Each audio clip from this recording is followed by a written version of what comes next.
Hi everyone, welcome to Two Bald Guys Talking Safety. I'm Langdon and And I'm Julian Taylor. And welcome to our podcast. Welcome back to the Two Bald Guys Talking Safety podcast. Today, once again, we have a guest. So now we're three, but not Bald Guys Talking Safety. We'd like to welcome James MacPherson here from the Rebranding Safety podcast. James, how are you? I'm not too bad, Langdon. Thank you very much. Why is it called the Two Bald Guys podcast? I'm not sure. You know, to be honest, this was, for some of us, a God-given right to be bald. Yeah. It wasn't a choice. It was just, we were, what is it, Jules? What is it you always say? Follically challenged, I believe. I was just going to say, Langdon, actually, James, you are a first on this podcast. You're probably the first person who uses any form of hair products to have appeared on this. To have appeared on this podcast. Oh, thank you. Multiple hairs. I've got multiple hairs. It's what many of us long for, but we're never actually able to achieve. So, kudos. If anything, maybe you're more advanced as a human race, and we just don't know it yet. Maybe we're not meant to have hair. It's like the brain strength just grows so much and just. Streamline. And what's really, I can't speak for you, Jules, but what's really unfortunate is I think about mine, and I started shaving it 2004, actually, right when I graduated high school, because I realized this stuff wasn't coming back. No. I think the rule is really simple: is go gracefully, isn't it? Because you look ridiculous if you try and hide it and cover it over. You're better off just get rid of it. Yeah. I've always said to my wife, if the back starts to go, the whole thing's coming off. Yeah. That is what you do. And what's really, I saw a, oh gosh, I didn't even think about this. So this was like in the last week. My oldest was looking at some pictures, and she saw a picture of me, and I was in high school, so maybe 2002. And she was like, "Daddy, is that you?" And I said, "Yeah." She kind of stopped. You had hair, and she's seen it before, but she's never really paid attention. And she said, I don't guess. And she said something to my wife, and she was like, yeah, Charlotte Kay, I've actually never known Daddy with hair. It'd probably be weird. Not that we're diving into the ball, but, just thinking about it, part of me was offended, but part of me was like, well, it is what it is at this point. Yeah. But your policy is right, James. If it's going, just get rid. Get rid, yeah. Don't fight it.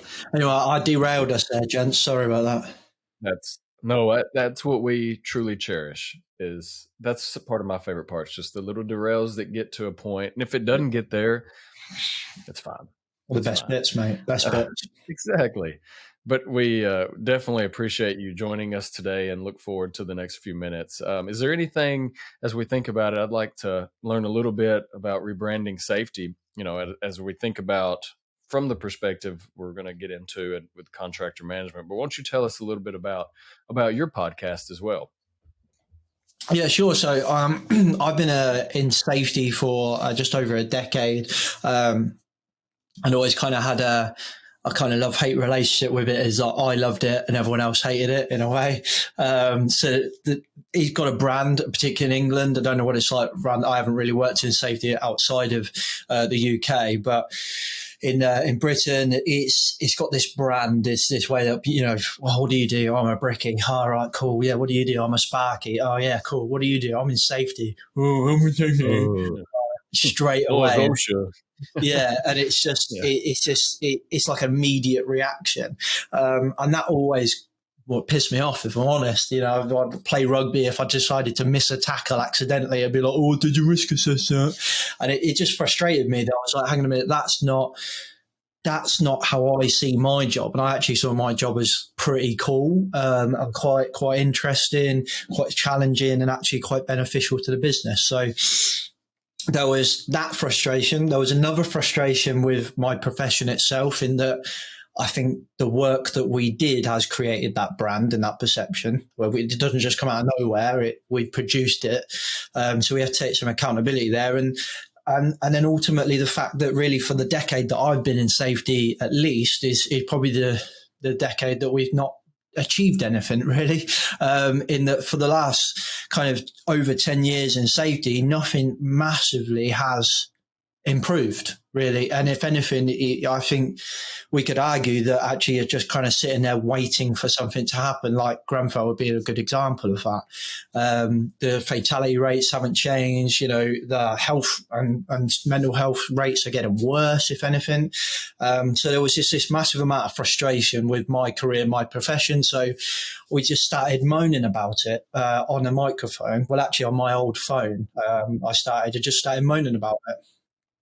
So for the first 6 months, Rebranding Safety, at least the first 6 months, Rebranding Safety was pretty much just therapy for me. I would be sitting downstairs, read a magazine, get pissed off, go upstairs, turn the microphone on and moan about it. Something would happen at work. I'd come home, I'd moan about it. And that was literally the first 6 months to a year of the podcast. Then we started having guests on, and then we got into the world of like new view, old view, and we did a big kind of deep dive into that, and it became quite popular. Then we had YouTube add on to it, and then ultimately in 2022 it led into Risk Fluent, which is the consultancy. So we spent 4 years on Rebranding Safety talking the talk, and now we're going to have to go out and walk the talk, so to speak, and actually start doing what we talk about. No, that's awesome. And I think that's I think that's a great point, because so I don't know if you and I talked about it previously, but I think we're probably roughly around the same age. And when I came out, so when I finished my undergrad, it was biology, and I was in between. I was waiting to hopefully do optometry school, but then a friend of mine was an industrial hygienist. Long story short, I ended up getting my master's in occupational health and safety, industrial hygiene. And likewise, you come out and you're like, oh, it's a great profession. But when you start talking to people, oh, you're OSHA. No, not that there's anything wrong with that. I have, friends that work at OSHA, but it's just, no, that's not me. And you do think about it. When I went to work for UL, global company, you hit something on the nail on the head. And Jules and I've talked about it. It's very much incident rates did a great thing over the last 20 years. They dropped, but then all of a sudden they plateaued. For any progressive world, they've plateaued. But you see the focus on fatalities, it hasn't plateaued. If anything, this what was it, 21? Our numbers in the U.S. went up a little bit. Valid, there was some of the COVID, there is some slight outliers, but at the same time, there's not. So I think that in and of itself, I know that's not our topic for the day, but that in and of itself, I think it's very worthwhile, because improvements are being made in certain aspects, but really there's still a lot more that can be done for the big picture. So that's very, very interesting. I always compare it to like the finance and economy world. If you were assuming that we think what average in the UK is 140, 130, 140 people die a year. If we were to say that was like a 15% interest rate, right? If we were like for 10 years, we were like, yeah, still a pretty high interest rate, but it's not got worse. We would be uproar. We would be like, new government, get this out. We would just absolutely be going mad about it. The safety profession, we're like, nothing went wrong this year. Nice one, good lad. Let's celebrate, pat ourselves on the back, and move on. It's just frustrating, isn't it, James? It's and I'm the same as you. It's you almost have that cringe moment, don't you, when you say I'm in safety, when you're just waiting for the response that's going to come back your way. And it's the frustration is some of the things that even safety professionals do that reinforce that perception, isn't it? By getting overly anal about things and sort of and not making it about people. That's my biggest frustration, is we don't make it about people, whether that's leaders or whether it's people on the shop floor. We make it about processes. And actually you can have all the process. We've said this so many times, haven't we, Lane? You can have all the process in the world, but actually if people aren't bought into it, you're wasting your time. It's nothing will change. It's and I suppose to your point of the last few years, I was listening to your pod this week with Steve Harris, and I thought there were some really interesting points came out. And one of them was the Judith Hackett quote, which you were talking about, which was, we don't invent new ways of hurting people. and you were talking, and well, I'll let you sort of tell the listeners sort of the analogy that, or the thing that you lined up to that, which was around silica. Yeah, I actually stole this off Colin Nottage. He runs another podcast called the Interesting Health and Safety Podcast, and we work quite closely with him.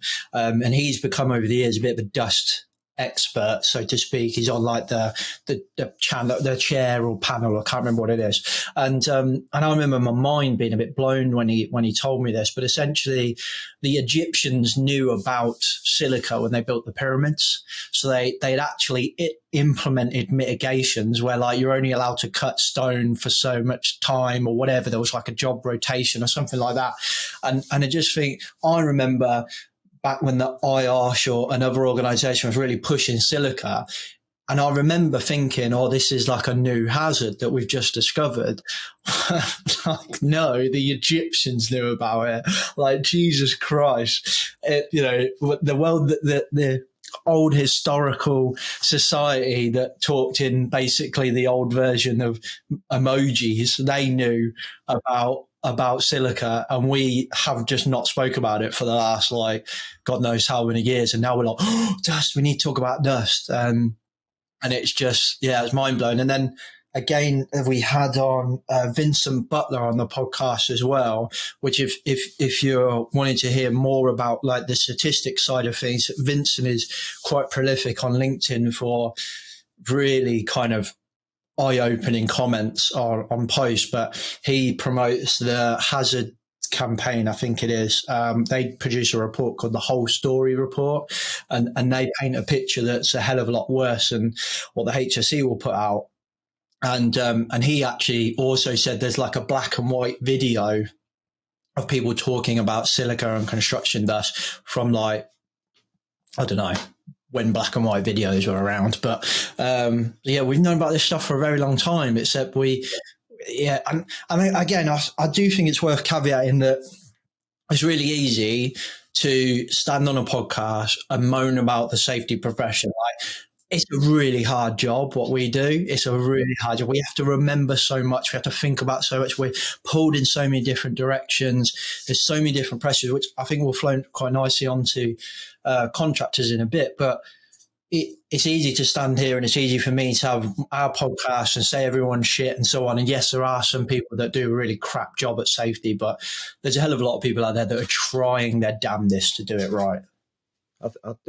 I think that's a mega point, James, as well, which is I was talking at a safety show last week, and there were 70, 80 people there, and there are so many people who are so committed to doing this and doing it for the right reasons. And it's the challenges they face. And one of the big questions we got, and again, your thoughts will be interesting here, was I've been working in this place for 6 months. How do I get the leadership to buy into this? Because they're just not buying into it. And it's those kind of challenges. Those are the frustrations as a safety professional, in that you're trying to do the right things. And actually, we point it out all the time. It's the leadership is so fundamental, isn't it? If that's not behind you, you're always struggling to sort of make safety a priority, aren't you? Yeah, it is phenomenally hard, because I think if you, as a consultant now, we predominantly talk to the MD of the business, or at least a senior position in the business, because we're dealing with smaller businesses. So we kind of worm our way into the board. But prior to being self-employed, I've spent my entire career trying to influence a leadership team whilst not being allowed in that room at the same time. So it's really, really hard. And ultimately, I think the safety profession does have to suck up a little bit and just accept that, it is, a business exists to make money. Every business exists to make money. Even the police force, like, they all exist to turn over money. And if it's not a not-for-profit, they exist to make profit. No one starts a business to not make profit, right? And safety... Excuse me. The dog is contributing. It's great. Yeah. He's really passionate about this point. I have to sometimes just rein him in, because he's just so hard to control. Yeah. Leadership. But ultimately, I think a business exists to make profit. So when we start going, safety should be our first priority. If safety is your first priority, you can go bust, man. Like, so it's like we have to accept that safety is inherently slower, more focused. Sometimes it's a cost as well. So I do think we have to accept that. Once we acknowledge that point, I think then it enables us to start being reasonable and practicable, which if we go back to the health and safety at work, that's what we were always supposed to be. Never supposed to be gold standard, ever. Never meant to be the safest company ever in the whole entire world. It's just meant to be reasonable and practicable risk management. That's supposed to be what it's about. And I think we lost touch of that. And it's become a little bit about, I call it like safety for scouts, which is just like collecting loads of badges. But yeah, I do think we have to accept that safety can't be a top priority, but it should definitely be a consideration within that risk management sphere. Because I think it'd be equally devastating for a bunch of employees to lose their job tomorrow as it would be for one of them to be seriously harmed. I think a lot of people, oh no, I'd rather lose your job than die. Well, yeah, in hindsight you would, but in that moment, it would be devastating if I got laid off tomorrow. Yeah. I'm really pleased you've just said what you've just said, James, because that's exactly what I said to the guy. That was my response, was actually the first thing you've got to understand is businesses are there normally to make money. And actually you've got to try and tap into that in some way in terms of how can safety support the business in being profitable and being successful, because that's the first thing we've got to do. And it's that pragmatic answer, isn't it? Yeah. Yeah. I do think picking your battles as well. Like if I'm having just today had a conversation with a customer, we're doing quite a risky job, and we need to get the process, we need to get this done by the end of the day. And I'm like, well, actually, this is a chunky job here. Like if this went wrong, something serious, we need to rein it in. But tomorrow when we're talking about slips in reception, I might be like, okay, cool, we can take our time a little bit, or we can rush or whatever. Like picking your battles, and I suppose I don't want to go down the rabbit hole of likelihood versus severity because I'll be there forever. But, we tend to be led on severity instead of likelihood because I think severity for me should lead the conversation. But picking your battles, I think, is a big part of that. Sorry, Langdon, I interrupted you. No. I think that's great. And kind of slightly shifting a little bit because I think where we're going is an excellent point, but I want to hit to a topic. And I think it goes to that same thing you just said, honestly, when we think about it because it's likewise here. I used to show a slide and it was like, one process, three goals: health and safety, quality, productivity, they equal profits. And I totally agree because without, and that's where conversation, whatever you want to call it, safety culture. I never liked safety culture, still don't, because that's, whatever. We won't go down that rabbit hole. But I think it does go to that point of how often do we realize the importance of what we're doing, and if the operation is healthy and safe, if we're trying to be as safe as we can be while still being productive, we're going to hit hopefully that profitable end game that we all look for. And kind of thinking about that in the topic of what we're going to discuss today, contractor management. I know that's something you've been working a lot on. And to that end game, that end goal of always still trying to stay profitable, trying to manage your contractors, what are some thoughts you have around that? There's a little bit that I know that I would say from a U.S. perspective, maybe even versus UK, but I would be interested to hear just kind of some initial thoughts you have from the UK perspective, and we can maybe paint a little bit of the North America side as well. Yeah, sure. So we predominantly work with the contractor that's doing the work. So because we work with small to medium-sized businesses, most of the time, our customer is having to deal with the principal contractor, if you're talking CDM world, but ultimately the customer, the big companies. And I suppose to be frank, it would be like there's this world where you've got the head of safety for insert household brand name here that we all know, for example, that like we do safety like this, and this is how we talk on LinkedIn and keynotes at the expo and stuff. And then you've got this world where the pressure that they put on their subcontractor, that's a race to the bottom to be the cheapest that they can do because you've got to make profit, but then also achieve these phenomenally high safety standards, or not even safety standards, just badges and accreditations. It's just unbelievable. If we were to take one example of, in the UK, we have SSIP, which is, as a notion, I think SSIP makes a lot of sense, and I do think it's a good thing. But how it is utilised in the UK is just horrible for small businesses. In that, I had a meeting today where we ended up talking about this, and they're told by big tenders, the more SSIP accreditations you have, the more likely you are to win the tender. They're the same. They're all the same. It's just unbelievable. That's like saying having ISO 45001 audited by this company, but if you have it audited by 20 different companies, you're a better one. No, it's the same thing.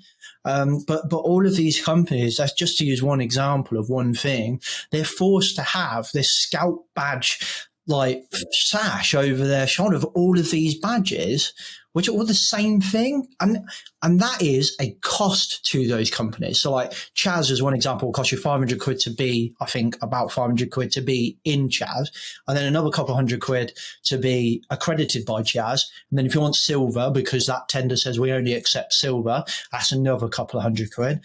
And then you go to tender for another company and they go, oh, we don't like Chaz, we like construction line. So you need platinum construction line. That's another 600, 700, 800 quid. And then we're forcing that person to do a good job and also be cheap and then also be safe. Then you get a consultant turn up and go, oh, we're actually going to need a crane for that. Well, that's another grand. You just see their profit margins disappear within seconds. It's challenging, isn't it? And I love your point, James, which is about badges. And I've said this for a while about things like ISO 45001. I was talking to a food manufacturing group the other day who they've got good safety systems in place, but their customers are saying, oh, you need 45,001. If you don't have 45,001, we'll take the business somewhere else. And actually, I've said for a long time, 45,001 doesn't mean you're going to be any safer just because you got that accreditation than you were beforehand. It's about ticking boxes, isn't it? I always kind of, when we talk to our customers who, like I say, are kind of the contractor in this, I always, when they say, oh, we want to get 45,001, so there's two ways to do 45, there's two ways to do any accreditation. You do it in the spirit of that accreditation, or you can do it to the letter of that accreditation. If you do it to the letter, you're just ticking boxes and collecting paperwork. You need to make sure you get a company auditing you that also have that mentality. But if you do it in the spirit of it, I do think it will be a better company, because particularly 45,001 is a lot better than 18. 18 was terrible. I passed 18 by taking a guy out for dinner later on and buying him a few beers, but you probably can't get away with that anymore. But yeah, from a subcontractor point of view, I do think if you do ISO 45,001 to the spirit of it, it is good. The other side of it with the smaller subcontractors, contractor type businesses, is I find the irony of this is that when we're talking about new, more people-centered way of looking at safety, do you know what? My smaller companies, they get it. They really get it, and they really put the person to the center of what they do. Why? Because that person is Steve, who's worked for me for 20 years, and I know Steve. We actually used to work together at this last company. If you go to like Vodafone or Tesco, it's not Steve, it's a number because of the inherent size of them. So these smaller companies, they actually get it. They really do get this people-centered safety. But in this big supply chain world where we're all competing against each other and the only way to compete is to be the cheapest, they're in a rock and a hard place. And it's interesting, right? Because here in the States, for example, I won't go down the full, I guess, aspect, but if you treat your contractor as you would a full-time employee, in theory, everything would be smooth. And I think you see, let me rephrase that. Given that your processes are good, you're into the people, as we've been alluding to, you have a good organization of wanting to truly implement health and safety throughout. If you treat a contractor that way, or even further down subs to them, you're going to start. You would be positive, and I think even I spent some time working in the insurance realm doing risk services. So if you had that organization, I'm a large whatever, and I hire a contractor to manage, and I treat them as such, and I'm instilling that they are going through all the same training, all the same processes, blah blah, as my full time. Even as the insurance, when I come in, I have to ensure that they have their own, and then the workplace. So in theory, they would be more trained, more well versed for the job. But I think, to your point, and it's interesting what you just said, talking about the large scale, thinking about from Tesco, Vodafone. It's like you have the really large that might monitor the way they should, might not. And then you have the really, really small that they care because they are really small. And then you have that in between where, I mean, I'm not going to say wild, wild west, as we would say here, but to a certain extent, it is. What is the management? Are we adhering to what we should to make sure that they are ready to do the job, excuse me, on a daily basis? Are we instilling the same thoroughness for them? And I think that's where I see here, at least, I feel like there's a lot of gaps sometimes. Well, the only thing that kind of keeps coming back to my head is if we kind of, I remember once we were working with like a pretty big organization, probably a medium to large size organization, competing with some big brands, like they're in the world of competing with like JCB and stuff like that. So they're a big company and they're really competing with some big monsters.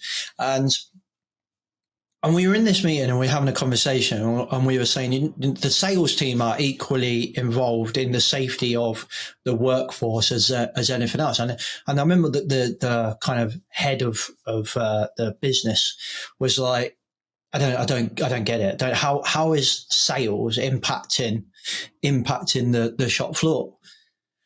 And I do think that having a bit of more of a systems thinking way of approaching your organization is understanding that when you're quoting a job or when you're selling loads of, if you're selling shitloads of stuff and you're absolutely smashing all your targets, but then the head of ops is telling the ops team to slow down and focus on safety, but they can't slow down because the salesman's absolutely nailing his job and there's sales going through the roof. It's a trade-off. It's the two competing against each other. And to put that in its simplest terms, I've been in an environment where we had a no phone in the car rule, where the rule was you had to put your phone turned off in the boot of the car. I don't know why I had to put it in the boot and turn it off, but whatever. That was the rule that we got from our American head office. James, we were trying to control your temptation. Sorry, I just had to. It was your temptation. Yeah, maybe, yeah. So had to do that. But then the sales department, who were predominantly most of our drivers, also had the target to never miss a phone call. It's a trade-off between the two. Which rule do you think was broken? I'm telling you now, it wasn't the sales rule that was broken, because my bonus and pay salary was connected to that sales KPI. So the two are connected with each other. So if we think about it in the context of a contractor, it starts in the boardroom, or it starts with having that conversation about what's our budget. The second we go, our budget is as cheap as possible. You need to accept that there is a risk to that, because safety is slow and it is costly. So if you want a contractor that's doing a better job, that's taking it seriously, then they're going to cost more money, in my opinion. In its simplest form, I think it'll cost more money. So if you're in that boardroom and you're saying, yeah, we're going to build this extension on the side of the warehouse, or we're going to have these contractors in, if your primary driver on that tender is as cheap as possible, you pay for what you get. There's a reason. I totally agree. I mean, we've talked about it before, Langdon. I think that's a brilliant point, James, which is the principal contractor, the customer has got a responsibility, haven't they? Their behaviours will subsequently drive the behaviours of the contractor. We talk about behaviour breeds behaviour, and again, in any organisation, it's those leadership behaviours, isn't it, that can be quite unconscious sometimes, can't they? But actually, if the leadership is saying sales, sales, sales, actually, what are people going to focus on? They're not going to focus on safe sales, are they? They're going to focus on sales. Yeah. And the behaviors will just reflect what leadership keeps saying. So there's some really unconscious behaviors sometimes, and it's not deliberate, it's not negligent, it's just unconscious behaviors that drive the way people are going to react. Yeah. And a lot of the time, because of the way the safety profession or industry has built this world, the company it's hard. It's phenomenally hard for a safety professional to argue, and I've been there, to argue with a company that we're not that safe when they've got all the badges. So I've been in a company that's won ROSPA Gold Awards 5 years in a row, ISO 45001, this badge, that badge. We had all the badges. And for not genuinely the worst company I've ever worked for in my entire life, the most dangerous company I've worked for, but they had all the badges. The scope for 45,001 was limited to just the offices. It was terrible. Me trying to sit in that meeting now and say, we need to invest in safety. They're like, why? I've got all the badges. So now if you're telling a boardroom, I want to pay more for this contractor because I think they're going to be safer and I think they're going to be better, the boardroom turn around and go, well, they've all got the same badges, so they're all accredited to the same standard. So I don't understand why we don't go for the cheaper one. We've kind of built this rod for our own back, this really difficult place for us to argue to be better when all our measurements for better are achieved by everyone in a way. Well, but it's almost like that whole maturity curve thing, though, isn't it, James? Where actually people bang on about being compliant, and compliant is kind of pretty average, really, isn't it? A lot of the time, and it's actually what's the value then of actually striving to be sort of excellent or striving to work towards excellent. It's challenging to get that message across, isn't it? So how would you deal with getting that message across? What are the sort of things that you would say to leadership? You've got two kind of how I respond to it depends on who I'm talking to. You kind of get to know the person and what's the best way to deal with that. And sometimes, depending on how risky the conversation, but sometimes you might have to be a bit like, you know what, pick your battles. I'm not going to fight this one because there's no immediate risk or something like that. I'm not going to fight this conversation. I'm going to let that go. But later on, we're going to deal with something. I think you do have to be a bit of a chess player, being trying to influence boardrooms a little bit, or even just single managing directors. You've got to be a bit of a chess player, very strategic, which I still struggle with now. One of the most effective ways I find talking to a managing director when I get that phone call saying, James, do we really need to wear RPE when we're doing this job? Like, if the answer is yes, then I'll say something's gone wrong and you've got to stand up in court and justify why you haven't wore RPE. How does that conversation go? How do you feel having that I suppose that's typically a semi-effective way of doing it. Some people don't like that because it's kind of like we've already hurt someone, they're in court, but ultimately we're trying to protect ourselves against a hypothetical situation. So how are you supposed to influence someone on something that potentially is just complete bullshit because it may or may not happen? And they've been doing this job for 20, 30 years and it's never happened. It becomes even harder when you start talking about things like health risks, like, cancerous dusts and fumes, when there's no immediate tangible impact. If I fall off a ladder, oh my God, yeah, I fell off a ladder, but I'm inhaling a bit of fumes from welding. It's really hard to kind of think about that in the context of a managing director when they've got something right and tangible in front of them, which is numbers and figures and so on. So I do think influencing these people is not one single conversation. It is numerous painful conversations and interactions of time after time after time after time, which means you've got to be part of a long-term relationship. So when we're working with smaller businesses, we really push long-term relationships. We're really upfront with everyone when we in that quoting process. We're saying we're not in this for the short haul. We don't want to come in, do some training, gear some paperwork and bugger off. We want to spend a lot of time with you. And that's painful and it's really hard. So I don't think there is a one way of doing it. I don't think putting soft skills on the framework of competency for your accrediting body is going to help that much. I just think it's time after time after time conversations, and each time you make a decision, if that decision is in a way that you as a safety professional think that's not where I wanted it to go, then that's one vote to that's the kind of company you'll be. But then if you get two that are the way that you wanted it to go, that's two votes towards a company you want to be. So it's just about balance. It's not about winning every battle. It's about having more interactions that are positive than it is negative. Doesn't mean you can never have a negative conversation, just more positive ones in my way. And I think you also brought up something right then that's pretty crucial. And it's the aspect of when you even think about it from acute versus chronic. I mean, let's say we talk about illness, or it could be whatever, respirable silica, lead, it doesn't matter. How often, and even straight from an injury perspective, we think about the acute things because boom, it happened, and there's a quicker ramification that comes from that. And it doesn't matter whether I'll go back. Jules and I always have these discussions. It's funny. We even when we get leadership on board, we still have unions here in a lot of organizations.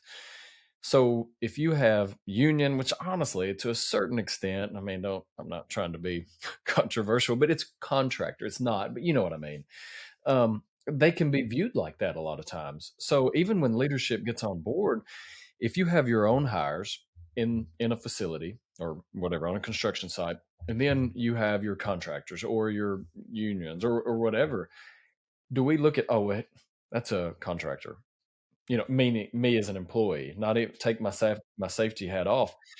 My job, hopefully, if we're instilling good health and safety throughout and just everyone understanding, why it matters, to your point also, then I'm going to pay attention to them and hopefully they can see that also. So leadership's out the door because that's when health and safety, it's with the frontline workers. I'm curious, how are you seeing that being managed also, those relationships? Because Joe's, it's all about camaraderie, had to get it in He there. has to, just to warn you, James, he gets that word in every single podcast. Everyone, that's impressive. That's impressive. I do manage to get, I manage to get the word in every podcast as well. Every single one. There you go. Boom. Done it. Yes, he's done it. We have camaraderie and there is, for me, Langdon, I do think that camaraderie piece is quite interesting word as well. Actually, I'll ponder on that a little bit. But I do think a lot of companies and a lot of safety teams need to hold a mirror up to themselves and really have an honest conversation with themselves. They know. They 100. If you work for a big construction company in England, you fucking know that you are nowhere near where you want to be. No matter how many collections of RAMs and policies, stop lying to yourself. That sounds really horrible and really frank, but collecting a policy for modern slavery ain't doing shit. It is not doing so. So if you as a company want to come out and say we really care about modern slavery, that doesn't mean you're going to collect a policy off every single brickie. What is asking one house builder, one brickie that's just one guy, self-employed sole trader, to go online and download a health and safety policy, a modern slavery policy, a CSR policy, a supporting your community policy, the list goes on. It's doing nothing. It's achieving nothing. So I do think there is a little bit of you need to just have a frank conversation with yourself and ask yourself what type of company you actually want to be. Yeah, because, it goes back to, you got to be introspective. I mean, it's, so I think about, Todd Conklin, and a friend of mine, put it as the whole aspect of workers are going to be as safe as they have to be without being too safe in order to still be productive, which honestly, it's common sense. I can remember 12 years ago, Joel's the scene. I still use the video when I was creating some JHAs. My wife was a nurse, and I remember watching her do some lifts. I was recording it, and I used to, if she'd complain about, not complain, let me rephrase that. Sorry, honey. If she would make comments about pains or whatnot, why do you do that? Have you thought about, can you get help? Can you do this or that? And it always came back to the same comment, which was what he just said. Langdon, I have X amount of time. I have to take care of 15 people. I do what I have to do to get the job done. And how many times do we see that, especially when you think about contractors, if they're coming in, they're going to be there for a little while and then they're gone and their job changes drastically every day. Did you read your JHA? Yeah, I read it. It was good. Let's go. My quick risk assessment. And that's to me, that's it. It's, are we putting the focus? And it's just what you said. How often do we take that real look as us as a safety team to then say, well, crap, if I'm not showing the importance of this, why do I expect this team that we just brought on to show the same, and even more so because they might be unaware. Yeah. And I think that it's like, I think a lot of people listen to, say, Todd, for example, or Declan, and they'd be like, oh, that's that, or even listen to this conversation. I'd be like, yeah, fair enough. All those sales, that's a bad thing. So what's the answer? Let's just do no sales. Like, no, that's obviously not what we're saying here, is it? Like, it's not about. So if we were to take an example, I'm just thinking of a guy that I know, not a customer. I just talked to him a hell of a lot, and he's recently done a job for a big business, a big organization, and had loads of really stringent deadlines. And if you don't hit those deadlines, fines off the top of it. So that would be just lush for me. If I could fine BT every time my internet dropped out, I would do it. But apparently that doesn't work like that. But, he's doing a job. He's being paid to do a job. But if he doesn't achieve that job within this deadline, which is naturally quite a tight deadline, he's going to get fined, which basically means they're going to cut price off of what they pay you after you've done the job. I'm not saying you can't do that as a company. You can do that. It's your prerogative. But accept that it's a trade-off, because if something goes wrong on that job, which it did on this job, there was a big issue with dust and there were some other issues, which inherently he had to stop. Give what I call the free advice phone line, which is any friend of mine who's in a trade that doesn't pay us, they just ring the free advice phone line, and I give them free advice. So he rings me up, James, what do I do about this? And I tell him what to do about it. And he's like, cool. But that took time. So he did it, but now he's getting punished 6 months down the line for doing it, even though that company apparently cares about the safety of their contractors. I'm not saying never set these deadlines or never sell loads or never take a job that is really tight deadline. I'm not saying that. What I'm saying is take a risk-based approach and accept that if you're on a tight deadline, you've got fines, it's going to encourage behaviours, cutting corners and rushing and so on. It's having a trade-off. It's the hypocrisy as well, isn't it, James? It's those are the same companies who'll have the great big boards next to the motorway that say no incident since, and there's which is just, I mean, my favourite word is bollocks, and I think that is just an utter load of those. I think there's a hypocrisy in terms of the way some of the big companies work, and they've got to start. It's thinking about how we start to change that. Why is it like we've got the job, then we've got the safety bits of the job, and then we've got the quality bits of the job? We're doing some really interesting work with a customer at the moment where it's a really fascinating industry in that it's job and knock. So for anyone that doesn't know what that means, basically you've got the job for the day. The quicker you get that job done, you get paid the same thing, and then you get to go home. So from a behavioural point of view, it encourages me to go really, really quick, right? Because I can get the job done and off I go. Interestingly, that hasn't had a knock on the quality of work that they do. So the employees that we had spent a lot of time with out doing the job, and what we've observed and what we talked to them, is all of them actually really cared about the quality of the job, and they're doing a really good job of it. The safety stuff was all tagged on the side of it. So we're doing this really interesting project now. We're being like, yeah, it's still job and not, but it's the job. We're redefining the phrase of job includes some safety aspects to that job. So in the job, the KPI is you've done the immediate task. It's done to said amount of quality, and you've got these kind of safety KPIs, if to use just a phraseology that everyone knows. That all those KPIs, so to speak, are part of the job. So if it's job and knock, you're doing the job, but you've done it without, just to use the dust example again, you've done that without wet drilling or wet cutting and wearing RPE or whatever, then it's not the job. So you're not going home. And I think that almost comes back to the whole safety culture conversation for me, James, which is, I remember having a conversation with a guy years ago about safety culture, and he said, well, everyone stopped talking about safety culture. And it's because it separates it out. Safety. If you talk about safety culture, it's not business culture, is it? It's a separate thing.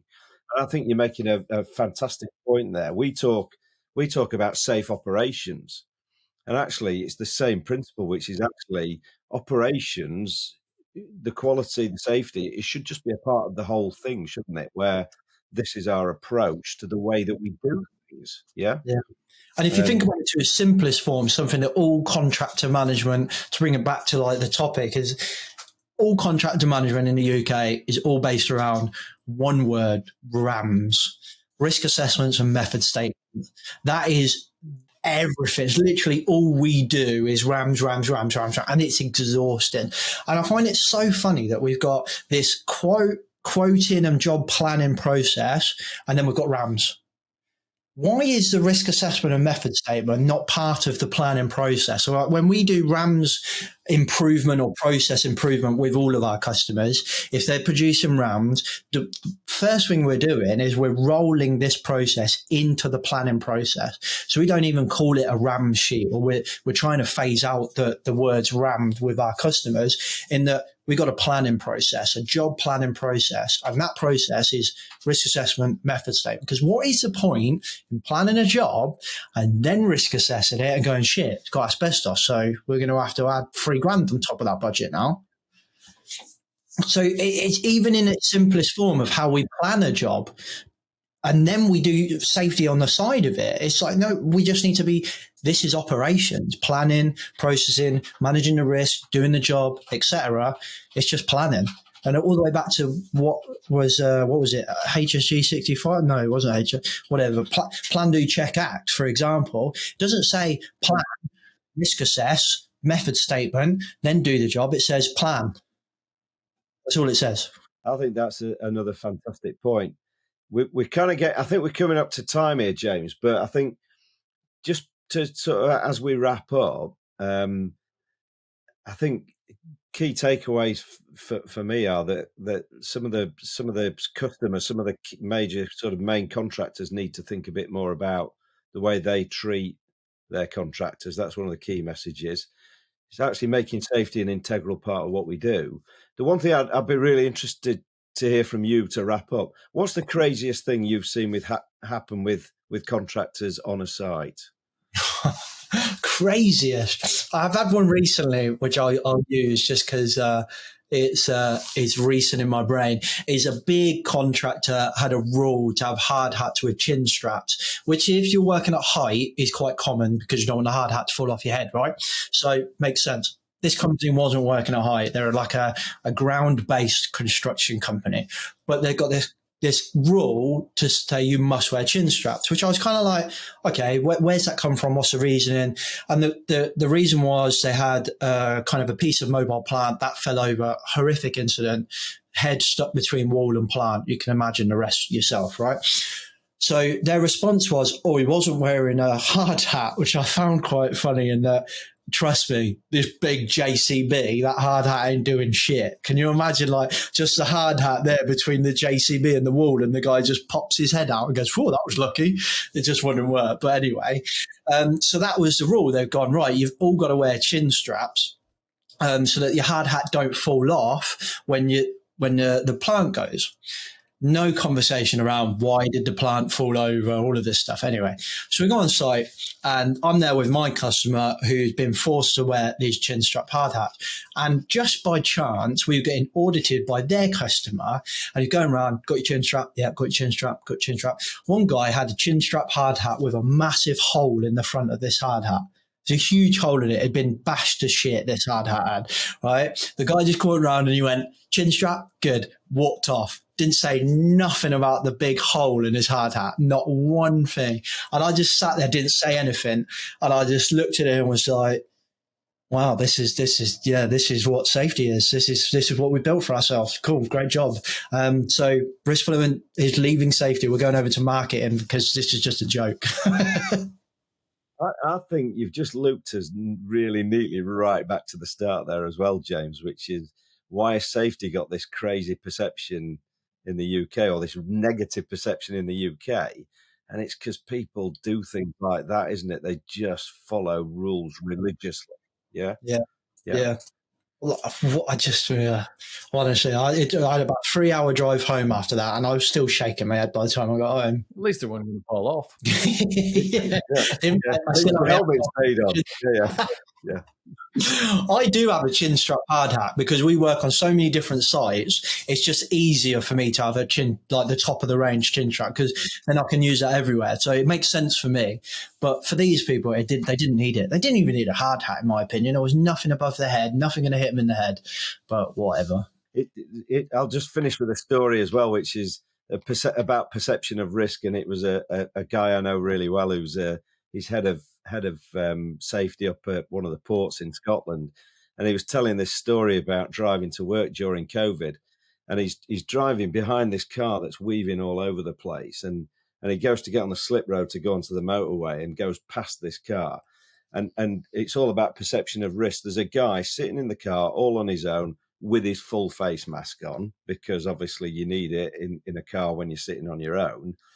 And he's texting somebody on his phone at the same time. So it's that same thing, isn't it? Wow.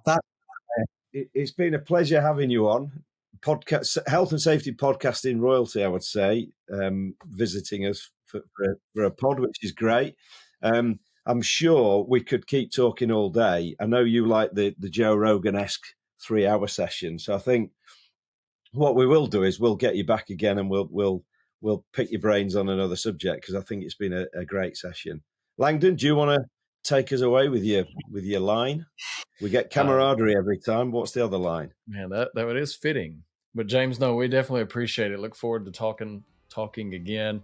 I know we have a lot of insight, good conversations here, so I definitely appreciate it. And for everyone else out there, for James, you as well, as you're going out into the world, watch your back and watch each other's back, everyone. Thanks. And don't forget your chin strap. Hey everyone, really appreciate you tuning into this episode of Two Bald Guys Talking Safety. Please follow and subscribe to wherever you stream your favorite podcast, or visit us at evotix.com. And if you want to see how follically challenged we really are, come and check us out on YouTube. If you've got value from the podcast, please go to Apple Podcasts, and in the review section of this podcast, if you could leave us a review or a rating, that would be great. And as always, everyone, while you're going about your days and about your normal lives, stay safe out there and watch each other's back.